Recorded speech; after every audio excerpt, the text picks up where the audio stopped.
ভোক লগা নাইতো ঠিক আছে আজি গ'ল আৰু তেনেকে হয়নে এতিয়া ঘৰত গৈ কিবা থাকিলে হ'ল আৰু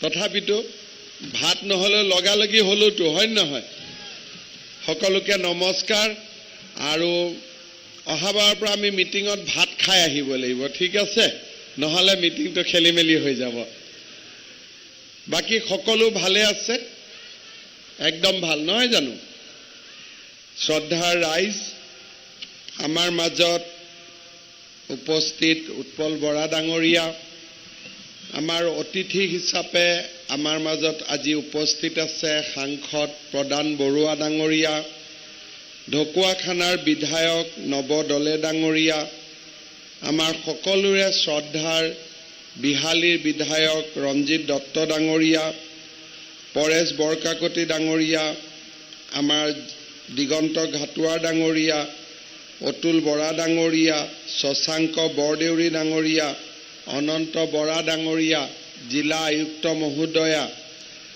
উপস্থিত ৰাইজ আইমাতৃসকল যুৱক যুৱতীসকল আৰু উপস্থিত সুধীবৃন্দ আজি আমি ৰাতিপুৱাৰ পৰা আমিও ঘূৰি আছো 9টা বজাত আমি বগীবিলত গৈছিলো বগীবিলৰ পৰা মটৰচাইকেলেদি আমি মাজুলীলৈকে গলো মাজুলীত এনেকে পট্টাবতৰণৰ এখন মিটিং কৰিলো কৰি আপোনালোকৰ মাজত আহিলো ডিব্ৰুগড়ৰ পৰা মাজুলী যাওঁতে আগতে যোৰহাট হৈ যাব লাগিছিল এতিয়া আমি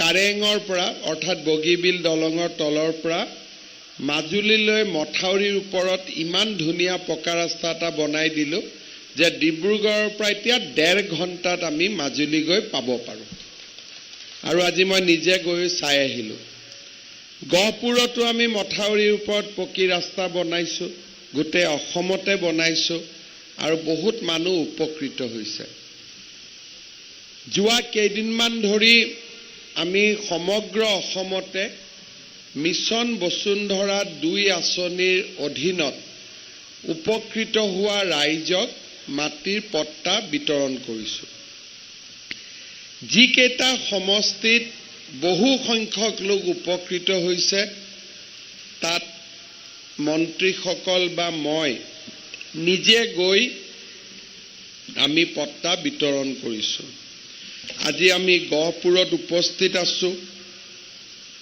গহপুৰত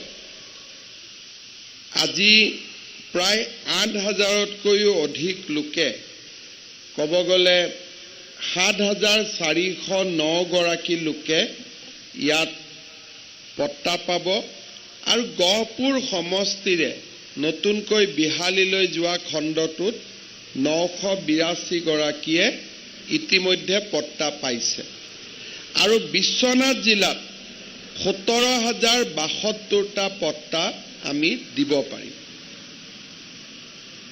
গহপুৰত ক'ব গ'লে 2 লাখ বৰ্তমান ভোট আছে 2 লাখে আছে ন 1,78,000 যদি এখন ঘৰত 4জনকৈ থকা বুলি আমি ধৰি লওঁ তেতিয়ালে গহপুৰত আজি পৰিয়াল আছে 45,000 45,000 পৰিয়ালৰ মিছন বসুন্ধৰাত মাটিৰ পট্টাৰ বাবে আবেদন কৰিছিলে 25,000 তাৰ মানে গহপুৰ সমষ্টিত আধা মানুহৰ হাতত মাটিৰ পট্টা নাছিলে আৰু কেতিয়াৰ পৰা নাছিল স্বাধীনতাৰ পৰাই নাছিলে এনেকে সময় পাৰ হৈ গ'ল আজি আমি মিছন বসুন্ধৰাৰ সময়ত সৰ্বমুঠ বিহালীত যোৱা পাৰ্টটো আৰু এই দুটা পাৰ্ট লগাই 10,255টা পট্টা আমি মঞ্জুৰ কৰিছো কোনোবাই প্ৰিমিয়াম দিয়া নাই কাৰণে কেইখনমান পট্টা অলপ দেৰি হৈছে কিন্তু 10,255টা পৰিয়ালে মাটিৰ পট্টা আজি পাব মিটিঙৰ পিছতে আমি বিতৰণ কৰি দিম মাটিৰ পট্টা কিয় লাগে তাক বহুত বেছি বুজাই কোৱাৰ প্ৰয়োজন নাই মাটিৰ পট্টা পোৱাৰ লগে লগে আমাৰ ভূমিৰ ওপৰত অধিকাৰ সাব্যস্ত হ'ল। চৰকাৰৰ পৰা আঁচনি ধন আহে, প্ৰধানমন্ত্ৰীৰ ঘৰ আহে, বানপানীৰ কাৰণে সাহায্য আহে, বানপানীয়ে ঘৰ উটুৱাই লৈ গ'লে চৰকাৰৰ পৰা সাহায্য আহে, মাটিৰ কাগজ বিচাৰে আৰু মাটিৰ কাগজ নাপালে আমি সাহায্যবোৰৰ পৰা বঞ্চিত হওঁ। আৰু আমাৰ ল'ৰা ছোৱালীক আমি কি দি থৈ যাম? বোলে মই চৰকাৰী মাটিত দখল কৰি আছো। আজি অন্তত আমি ক'ব পাৰিম যে মোৰ নিজা মাটি তোক মই দিছো। মাটিডোখৰ বেংকত থলে লোন ল'ব পাৰিব।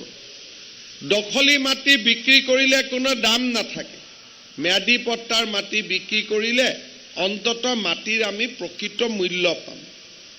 মাটি যদি চৰকাৰী প্ৰকল্পৰ কামত অধিগ্ৰহণ হয় তেতিয়াও চৰকাৰে মাটিৰ উচিত মূল্য দিব লাগিব। আজি এই মাটিখিনি যেতিয়া মই বসুন্ধৰা আৰম্ভ কৰিছিলোঁ মই মনতো ভবা নাছিলোঁ যে ইমান লোকৰ হাতত মাটিৰ কাগজ নাই। মিছন বসুন্ধৰাৰ দুটা পৰ্যায়ত আমি 19 লাখ লোকক বসুন্ধৰা একত আমি মাটিৰ সমস্যাবিলাক সমাধান কৰি দিছিলোঁ। বসুন্ধৰা 2ত আমি প্ৰায় 2,53,000 মানুহক আমি মাটিৰ পট্টা দিছোঁ। এতিয়া আমি চিন্তা কৰিছোঁ বসুন্ধৰা 3 যিসকলৰ গহপুৰতে 25,000 আবেদন কৰিছিল 15,000ক আমি দিব পৰা নাই। এতিয়া আমি পৰীক্ষা কৰিছোঁ যে কিয় দিব পৰা নাই। কাৰোবাৰ দেৱোত্তৰ মাটি, কাৰোবাৰ লাখেৰাজ মাটি, কাৰোবাৰ গ্ৰামদান মাটি, কাৰোবাৰ ভূদান মাটি, কাৰোবাৰ গাঁওখন এতিয়াও কেডেষ্ট্ৰেল হোৱা নাই, ভূমিলেখৰ অধীনত অহা নাই। বিভিন্ন সমস্যা এতিয়াও আছে, VGR PGRত আছে। আমি বসুন্ধৰা 3ৰ সময়ত বাকী সমস্যাখিনিকো সমাধান কৰি আমি 2026ৰ আগতে আমাৰ মানুহৰ মাটি বাৰীৰ সমস্যাসমূহ আমি সম্পূৰ্ণ সমাধান কৰিব খুজিছোঁ। পৰিয়াল আৰু ব্যক্তিৰ মাটি বাৰীৰ লগত অসমত আৰু এটা ডাঙৰ সমস্যা আছে। স্কুল হৈছে, স্কুলৰ নামত ম্যাদী পট্টা নাই। কলেজ হৈছে, যিমান মাটি আছে পট্টা নাই। নামঘৰ আছে, নামঘৰত মাটিৰ কাগজ নাই। ক্লাবৰ মাটিৰ কাগজ নাই। যুৱক সংঘৰ মাটিৰ কাগজ নাই, মহিলা সমিতিৰ মাটিৰ কাগজ নাই। বহুত সময়ত এনেকুৱা হয় যে কোনোবা এটা সময়ত মই মাটিখিনি স্কুলত দান দিছিলোঁ, এতিয়া মাটিৰ দাম বাঢ়ি গ'ল, ল'ৰা ছোৱালী আকৌ মাটিখিনি উভতাই খোজে। কিয় খোজে? কাৰণ মাটিটো নামজাৰি হোৱা নাছিলে। ব্যক্তি আৰু পৰিয়ালৰ লগতে অনুষ্ঠানসমূহৰো মাটিৰ সমস্যাবিলাক আমি বসুন্ধৰা 3ৰ সময়ত সমাধান কৰাৰ বাবে আমি সিদ্ধান্ত লৈছোঁ। এতিয়াতো মই নাজানো, কিন্তু মই জানো যেতিয়া আমি খুলি দিম অন্তত এইটো শিতানতে 2-3 লাখ আবেদন পাম। কাৰণ কোনো নামঘৰত মাটিৰ কাগজ ভাল কৰি পট্টা হোৱাই নাই। মন্দিৰত হোৱা নাই, যিমান মাটি আছে সিমান হোৱা নাই।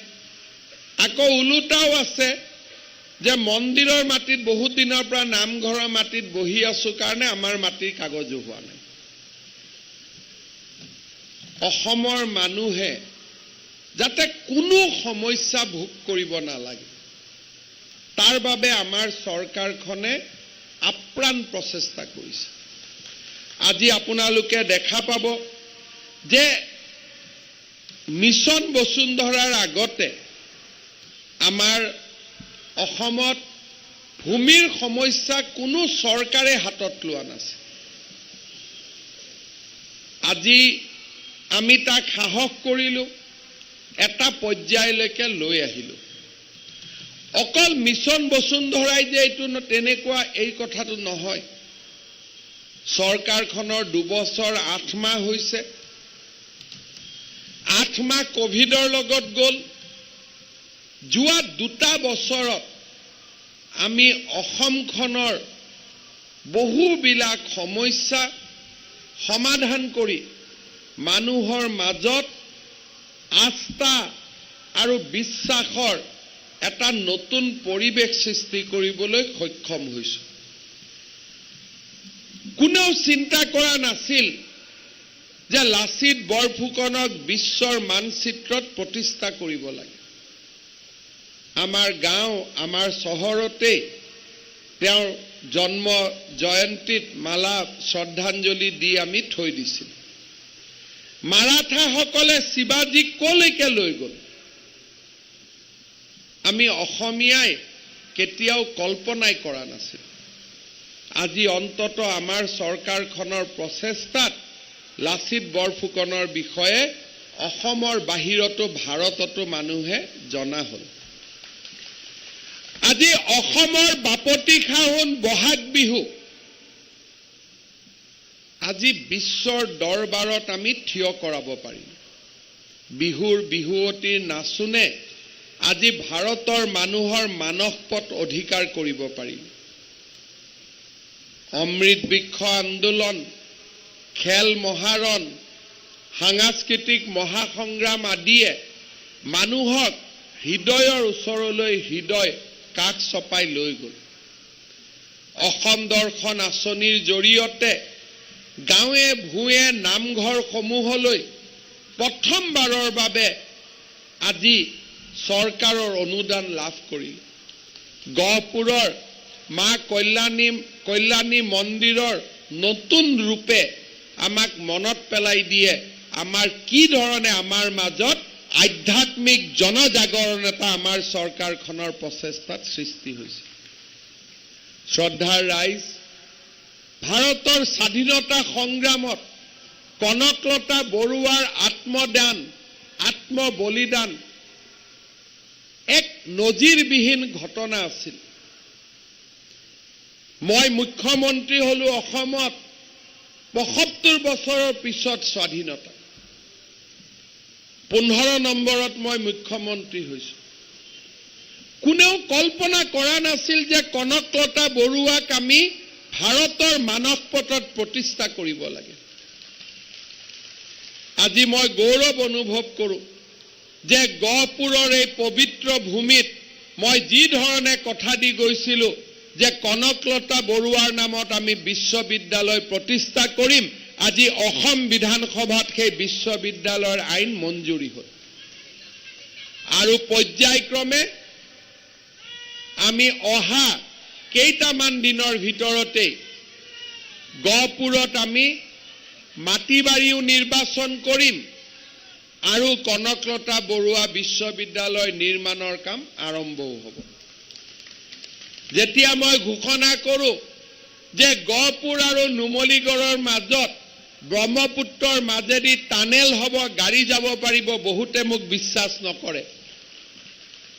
কিন্তু মোৰ মনত বিশ্বাস আছে যে এই প্ৰকল্পকো মই বাস্তৱত ৰূপায়িত কৰিব পাৰিম নৰেন্দ্ৰ মোদী ডাঙৰীয়াৰ আশীৰ্বাদত।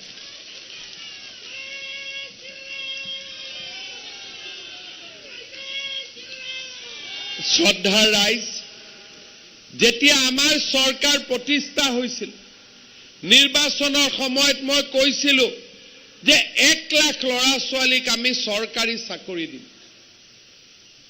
ঘোষণাৰ পিছত কংগ্ৰেছেতো সমালোচনা কৰিছিলে। আমাৰ দলৰ ভিতৰতো মোক বহুতে কৈছিল যে এই কথাটো ক'ব নালাগিছিল, পিছত ইলেকশ্যন খেলিলে বিৰোধীয়ে এই কথাটোকে মনত পেলাই দিব।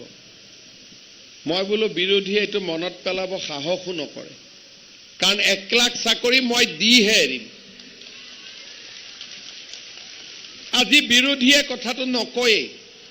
৯৬,০০০ চাকৰি পালে, আৰু চাকৰি পোৱাটোতকৈ ডাঙৰ কথা চাকৰি বাকৰি নামত থকা দালালি বজাৰখন সকলো সময়ৰ কাৰণে শেষ হৈ গ'ল। ৯৬,০০০ চাকৰি পালে, ৪,০০০ চাকৰি দিলে মোৰ দায়িত্ব শেষ হয়। কিন্তু মোৰ দায়িত্ব শেষ হ'লেতো নহ'ব, যুৱক যুৱতীসকলৰ আশাকাংক্ষাওতো আমি সাকাৰ কৰিব লাগিব। সেইকাৰণে 1 লাখ চাকৰি দিয়াৰ পিছত আমি আৰু 35,000 চাকৰিৰ আবেদন আজি মুকলি কৰি দিলোঁ। কাৰণ আমি অসমৰ যুৱক যুৱতীৰ মাজত এটা আস্থা আৰু বিশ্বাসৰ নতুন পৰিৱেশ নিৰ্মাণ কৰিব খুজিছোঁ।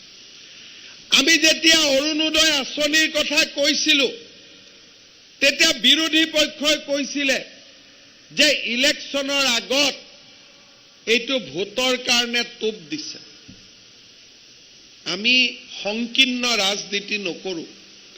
ইলেকশ্যনৰ আগত অৰুণোদয় আছিল 800 টকা, ইলেকশ্যনৰ পিছত অৰুণোদয় হ'ল 1250 টকা। ইলেকশ্যনৰ সময়ত অৰুণোদয় পাইছিল 18 লাখ মহিলাই, আজি অৰুণোদয় পায় 28 লাখ মহিলাই।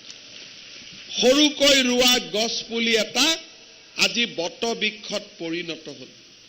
এতিয়া মোৰ মনত ইচ্ছা যে অৰুণোদয় যিমান পৰিয়ালৰ ঘৰত ৰেচন কাৰ্ড আছে সকলোকে আমি যদি অৰুণোদয় দি দিওঁ, পোৱা আৰু নোপোৱাৰ সমস্যা নাথাকিব। এইবাৰ আপোনালোকে জানি ভাল পাব যে অসমৰ চৰাইদেউ জিলা আৰু অসমৰ বিশ্বনাথ জিলা, গহপুৰ, বিহালী, বিশ্বনাথ, এই জিলা দুখনত আমি সিদ্ধান্ত লৈছোঁ যে ৰেচন কাৰ্ড থকা প্ৰত্যেকটো পৰিয়ালকে আমি অৰুণোদয় দিম। কাৰ কাৰ ঘৰত ৰেচন কাৰ্ড আছে হাত দাঙক। ঠিক আছে, অৰুণোদয় কাৰ কাৰ ঘৰত আছে? 2 দিন পিছত মই যেতিয়া অহাবাৰ মিটিঙত আহিম, অৰুণোদয় বুলি হাত উঠালে ৰেচন কাৰ্ড, ৰেচন কাৰ্ড বুলি হাত উঠালে অৰুণোদয়। অৰ্থাৎ আজি আমাৰ এই সমস্যাবিলাকো লাহে লাহে আমাৰ দূৰ হোৱাৰ পথত গৈ আছে। ৰেচন কাৰ্ড পালে অৰুণোদয় পাব, লগত প্ৰধানমন্ত্ৰীৰ আয়ুষ্মান ভাৰত, আয়ুষ্মান অসমৰ কাৰ্ডখনো পাব, 5 লাখ টকাৰ বিনামূলীয়া স্বাস্থ্য। তাৰ লগত এইবাৰ আমি সিদ্ধান্ত লৈছোঁ যে ৰেচন কাৰ্ড থকা পৰিয়ালৰ মুৰব্বীগৰাকীক আমি চৰকাৰী প্ৰিমিয়ামত বীমা কৰাই দিম, যাতে তেওঁলোকৰ এক্সিডেণ্ট বা মৃত্যু হ'লে বীমাৰ ধনৰাশিও তেওঁলোকৰ ঘৰত আহিব পাৰে। ৰেচন কাৰ্ড হ'ল, অৰুণোদয় হ'ল, আয়ুষ্মান ভাৰত হ'ল, বীমা আঁচনি হ'ল, উজ্জ্বলা গেছ হ'ল, আমাৰ চৰকাৰী আঁচনিয়ে সকলোকে সুফল দিবলৈ সক্ষম হ'ল। ৰেচন কাৰ্ড নাছিল মানুহৰ। কেইটামান দিন আগতে আমি 42 লাখ লোকক আকৌ নতুনকৈ ৰেচন কাৰ্ড দিলোঁ। মাইক্ৰ' ফাইনেন্সৰ লোন 12 লাখ মহিলাই ৰেহাই পালে, আৰু বাকী থকা 5 লাখ মহিলায়ো আৰু কিছুদিন পিছতে বেংকৰ পৰা NOC পাই যাব। মুখ্যমন্ত্ৰীৰ আত্মনিৰ্ভৰশীল অসম আঁচনি নিবনুৱা যুৱক যুৱতীসকলে আবেদন কৰিছিল, তাৰো ইণ্টাৰভিউ অহা সপ্তাহৰ পৰা আৰম্ভ হ'ব। চৰকাৰ কিমান দিন হ'ল? 2 বছৰ।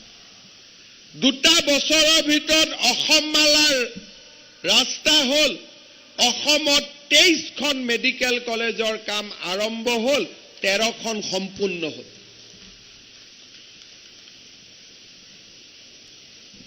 বহুদিনৰ পৰা মানুহে মোক কমপ্লেইন কৰিছিল যে গহপুৰৰ পৰা নেশ্যনেল হাইৱেটো কেতিয়া কমপ্লিট হ'ব। আজি আমি গৌৰৱ অনুভৱ কৰোঁ যে আমাৰ চৰকাৰৰ 2.5 বছৰৰ ভিতৰতে বহুদিনে লম্বিত হৈ থকা আজি আমি হাইৱেৰ কামো আমি সম্পূৰ্ণ কৰি আপোনালোকক দিব পাৰিলোঁ। আজি এতিয়া জামুগুৰি চতিয়াৰ পৰা তেজপুৰ 15 মিনিটত গৈ পাই যায়। আৰু মঙলদৈ যাবৰ কাৰণেও মিছন চাৰিআলিৰ ওপৰত অভাৰব্ৰিজ দিনে নিশাই কাম চলি আছে। আজি ব্ৰহ্মপুত্ৰৰ সমগ্ৰ উত্তৰ পূব অঞ্চলটোক উত্তৰ অঞ্চলটোক আমি নতুন ৰূপত সজাই তুলিছো। মাত্ৰ 2 বছৰৰ ভিতৰত 1 লাখ ল'ৰা ছোৱালী চাকৰিৰ পৰা, বসুন্ধৰাৰ পৰা, অৰুণোদয়ৰ পৰা, ৰেচন কাৰ্ডলৈকে আমি কোনো এটা ক্ষেত্ৰতে পিছ পৰি যোৱা নাই। সুদখোৰৰ বিৰুদ্ধে ব্যৱস্থাই হওক, ড্ৰাগছৰ বিৰুদ্ধে ব্যৱস্থাই হওক, বাল্য বিবাহৰ বিৰুদ্ধে ব্যৱস্থাই হওক, আমাৰ ৰাজ্যখনৰ সকলো সামাজিক ব্যাধি আজি আমি দূৰ কৰাৰ কামত আগবাঢ়িছো। আজি আমাৰ অসমত এটা নতুন পৰিৱেশৰ সৃষ্টি হৈছে। অপৰাধ কমিছে, গোচৰ কমিছে, জনজাতি অজনজাতিৰ মাজত পাৰ্থক্য কমিছে, মানুহে অধিকাৰ পাইছে আৰু মানুহে এটা ইতিবাচক দৃষ্টিভংগী গঢ়ি তুলিছে। চাহ বাগিচাৰ শ্ৰমিকৰ মজুৰি 200 গুণলৈ বৃদ্ধি হ'ল। আজি আমাৰ কেবিনেটত সিদ্ধান্ত হ'ল যে ফাউণ্ডেশ্যন কোৰ্চলৈকে এতিয়াৰ পৰা মিচিং দেউৰী ভাষাতে আমি পঢ়িব পাৰিম। আমি অসমৰ জনজাতীয় লোকসকলৰ মাজতো এটা আস্থা আৰু বিশ্বাসৰ নতুন পৰিৱেশ নিৰ্মাণ কৰিলো। মহাপুৰুষ শ্ৰীমন্ত শংকৰদেৱে যি বৰ অসমীয়া জাতি নিৰ্মাণৰ কল্পনা কৰিছিল, তাক আজি 500 বছৰ পিছত আমি লাহে লাহে সেই মহান অসমীয়া জাতি নিৰ্মাণৰ পথত আজি আমি আগুৱাই লৈ গৈছো। শ্ৰদ্ধাৰ ৰাইজ, আপোনালোকে আশীৰ্বাদ কৰিব। আমাৰ যি লক্ষ্য, আমাৰ যি উদ্দেশ্য যে অসমক ভাৰতৰ ভিতৰতে এখন সৰ্বশ্ৰেষ্ঠ ৰাজ্যত পৰিণত কৰা, তাত যেন আমি সফল হওঁ। আজিৰ সভাত আমাৰ আই মাতৃসকলো উপস্থিত আছে। আমি 2টা নতুন আঁচনি লৈছো। মোৰ কল্পনাত অসমৰ আই মাতৃসকল লাখপতি বাইদেউ হ'ব লাগে। হ'ব লাগে নে নাই? কাৰ কাৰ লাখপতি হোৱাৰ ইচ্ছা নাই? হাত দাঙক।